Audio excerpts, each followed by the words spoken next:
मी पुण्यात विकास गंगाधरे पुण्यातनं महाराष्ट्र पुणे इथून आलो आहे.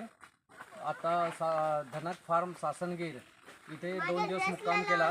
खूप छान व्यवस्था आहे आणि राहायची व्यवस्था पण खूप छान आहे, स्वच्छता आहे. जेवण खूप उत्कृष्ट जेवण आहे आणि मनोज भाईंनी सगळी व्यवस्था खूप छान ठेवलेली आहे. स्विमिंग पूल वगैरे सर्व स्वच्छता आहे. इथे येऊन तुम्ही सगळे एन्जॉय करू शकता. धन्यवाद. बोला. पण मी नागपूरहून आलेले आहे, नागपूरहून महाराष्ट्र. हे रेस्टॉरंट आहे काय रिसॉर्ट खूपच छान आहे. मुलांना खेळायला छान व्यवस्थित मोठी जागा आहे. आंब्याचे खूप भरपूर झाडं आहे. खूप छान वाटले. ते जेवण खूप छान आहे आणि जे म्हटलं ते आपण फरमाईचं बनवून पण देतात आणि सगळं खूप छान आहे. आपण इथे येऊन मुक्काम करू शकता. जय सोमनाथ. जय सोमनाथ. जय सोमनाथ. जय श्रीकृष्ण. जय श्रीकृष्ण.